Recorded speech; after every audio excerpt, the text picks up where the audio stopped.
Number 3 سورۃ آل عمران آیت number 119 تفسیر ہاں تنبیہ کی ہے.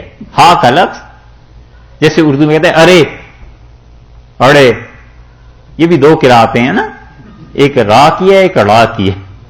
ارے اڑے، ہاں 360 سنو یاد رکھو، انتم تم ہو، الائی محبت کرتے ہو.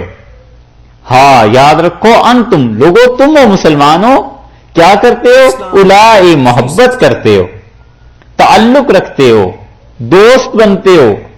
تحبونہم اور تم ان سے محبت رکھتے ہو، یہودیوں سے. تم اتنے سادہ ہو کہ تم ان سے محبت رکھتے ہو. ولا یحبونکم اور وہ تو تم سے محبت نہیں رکھتے، وہ تو تمہارا بھروسہ نہیں کرتے. وتؤمنون اور تم ایمان لاتے ہو بالکتاب کلہ تمام کتاب پر. تمام کتاب سے مطلب یہ کہ تمام کتابوں پر. کتاب اس میں جنس میں آ گیا نا. اللہ نے فرمایا تم ایسے ہو کہ تم انہیں دوست رکھ لیتے ہو، وہ کوئی محبت نہیں کرتے. کہ اس دھوکے میں غرے میں نہ مارے جانا کہ تم بھی ان کے محبوب بن گئے ہو. اور تمہارا حال تو یہ ہے کہ تم تمام کتابوں کو مانتے ہو اور اس کے برعکس وہ تمہاری کتاب کو نہیں مانتے، وہ قرآن کو نہیں مانتے، جبکہ تم ان کی کتابوں کی تصدیق کرتے ہو. وَإِذَا لَقُوكُمْ اور جب ملاقات کرتے ہیں تم سے، قَالُوا آمَنَّا کہتے ہیں ہم ایمان لائے. وَإِذَا خَلَوْا اور جب تنہا ہوتے ہیں، عَضُّوا غصے کے مارے کاٹتے ہیں، عَلَيْكُمْ تم پر، الْأَنَامِلْ اپنی انگلیوں کو منہ میں چباتے ہیں. اپنی انگلیوں کو اکیلے ہوتے ہیں کاٹ کاٹ کر کھاتے ہیں تم پر انگلیاں، من الغیظ غصے کے مارے، دشمنی سے، دشمنی کی وجہ سے اپنی انگلیاں چباتے ہیں منہ میں دے کے کہ کسی طرح ان مسلمانوں کا کچھ کیا جائے، کسی طرح انہیں برباد کیا جائے، کسی طرح انہیں ختم کیا جائے. اللہ نے کہا جب تنہا ہوتے ہیں. اور یہ اللہ نے اس دور کی بات بیان کی ہے جب یہودیوں کا مسلمانوں پر غلبہ نہیں تھا، کچھ کر نہیں سکتے تھے.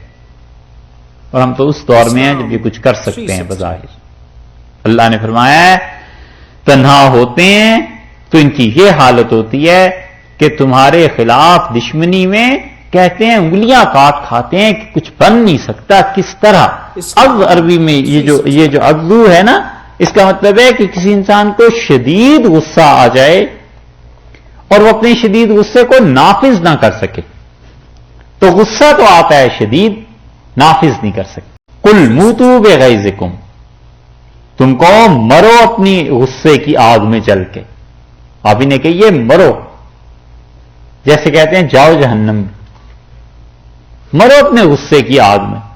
تمہارے غصے کی وجہ سے اللہ کا فضل ہم پہ ہونا چھوٹ جائے، یہ نہیں ہوگا. ان اللہ علیم بذات الصدور اور اللہ خوب باخبر ہے بذات الصدور سینے کی بات سے. شاہ عبد القادر صاحب رحمۃ اللہ نے ترجمہ کیا ہے کہ جیوں کی بات سے.